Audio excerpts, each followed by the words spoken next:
Hi everyone. So today we're making scones, but this is the cheats way to make scones. You know I like to cheat on all my recipes, make it quick and make it delicious. So I'm making scones with cream and lemonade rather than the traditional way, but I'm going to put some pumpkin in it today. Hence the Stepford Wives look today, because we're doing something old recipe. I think pumpkin scones is an old recipe. Okay, so we've got 4 cups of self-raising flour in here. Now, if you find, because I know at the moment it's very hard to get what you want at the shops. I went looking for self-raising flour this morning and there was none in the shops, so luckily I had enough. But if you've only got plain flour and you need to make self-raising flour, every cup of plain flour you put 1.5 teaspoons of baking powder, and you add a pinch of salt, so what, 1/4 teaspoon, and give it a really good mix, and voila, you'll have self-raising flour. Okay, so here we go. I've got my 4 cups of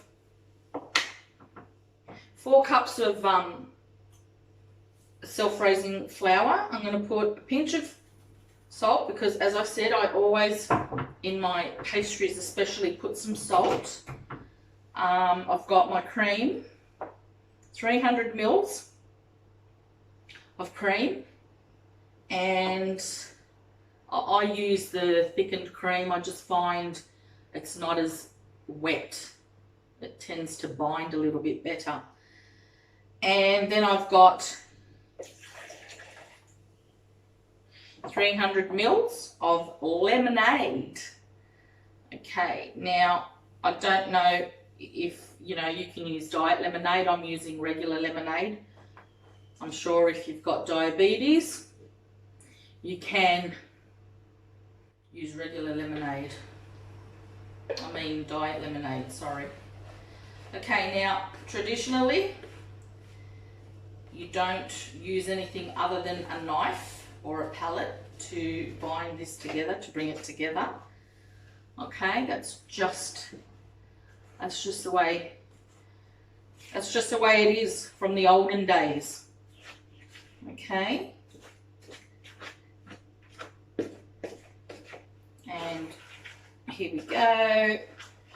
Now adding my pumpkin. Adding my beautiful pumpkin in here.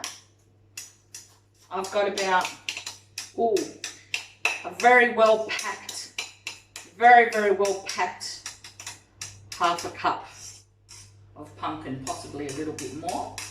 Now this pumpkin, I've just put it in the oven and cooked it off, because it kind of caramelizes, brings out all the natural sugars when you do it in the oven like that.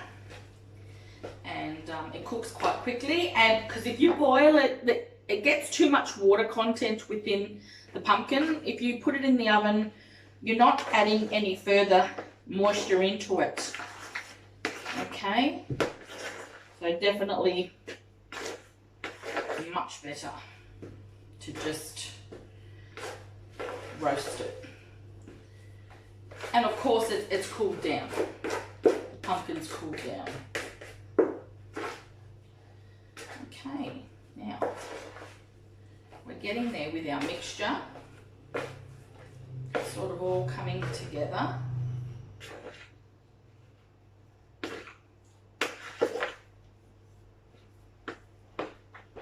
Now with scones, generally you don't work it too much, so you just bring it all together.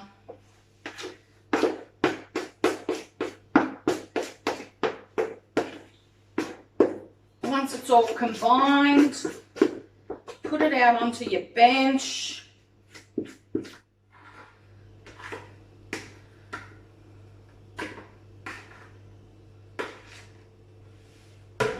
way. Okay.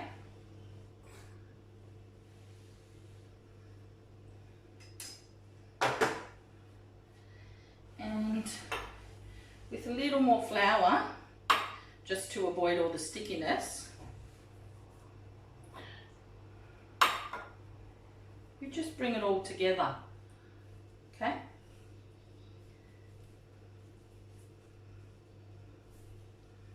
Don't work it too much. Don't work it, don't work it.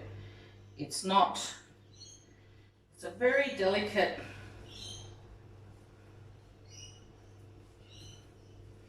look, I'll work it a little bit just because of the pumpkin in it. Okay. All right.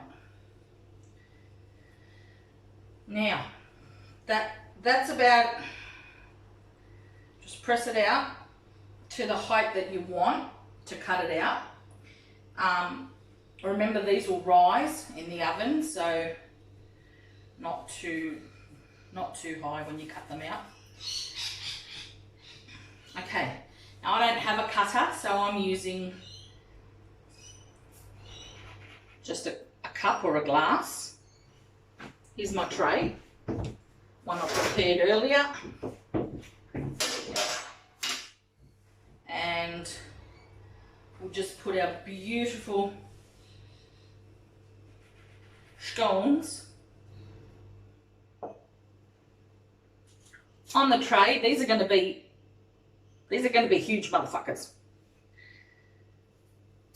But, you know, that means one is enough with a cup of coffee. Okay, let me dip this in my flour again. Dipping, dipping, dipping.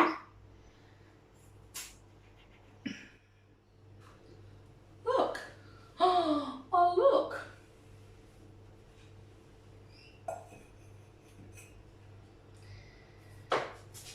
Okay.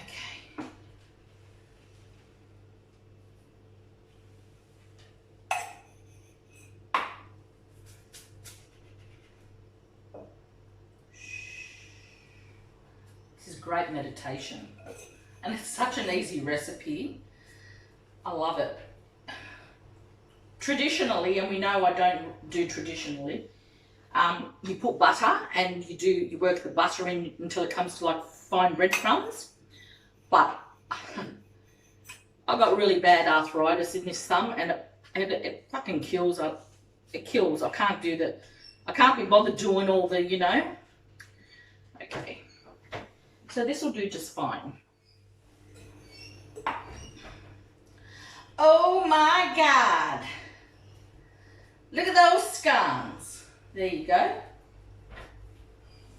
Now with this leftover, very, very careful not to overwork it again, because you don't want to,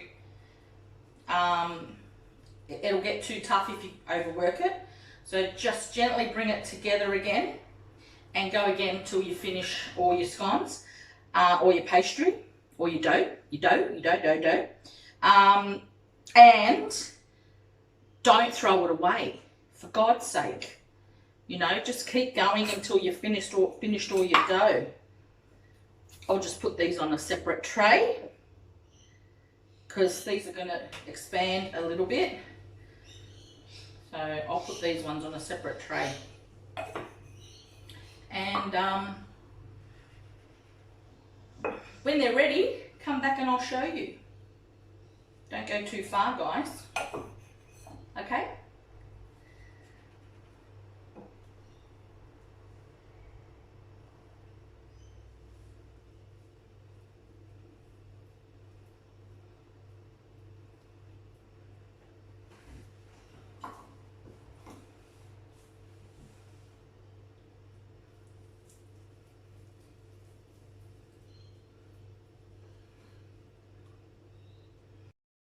Okay, so here we are.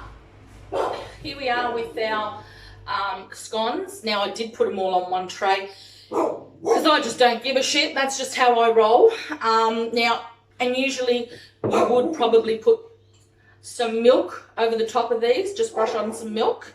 Me, I don't really give a shit about that either. And then I'm putting them in the oven for about 20 minutes 20 minutes on 180, and we'll see how they go, shall we? Okay. Middle shelf is good enough. Okay. I'm saying 20 minutes, but it could be 15. These are quite big. I'm going to keep an eye on them though, because I don't want to burn them. Okay, I like the scones. Alright guys, see you soon. And we're back. So I ended up with 3, 6, 9, 12 baker's dozen. Yeah, baby, spare one for me. Chef's treat. Okay, and I'm just going to, what am I going to do? Okay, I'm going to put them in here once they're cool, because they're still a bit warm. But what I do want to do is actually cut one open. Yeah. Oh, they were actually in there for 18 minutes in the oven, so that's pretty good. Let's have a look. Let me come around. I'll come around. Oh, hello. There you go. And I'm putting some raspberry jam that my friend Danny and his beautiful wife Carmela made for Danny's 50th. Thank you guys. Raspberry jam. And my dollop cream. Oh, yeah. Let's see how good this is. Oh my God. I'm getting salivating. Oh. Oh my God. Oh. Bloody good. Guys, you got to try this. They're so quick and easy and delicious. With a cup of coffee. What more do you want? What more do you want? Oh shit, that's hot. Wow, bloody good. You want to try this, honey? It's really good.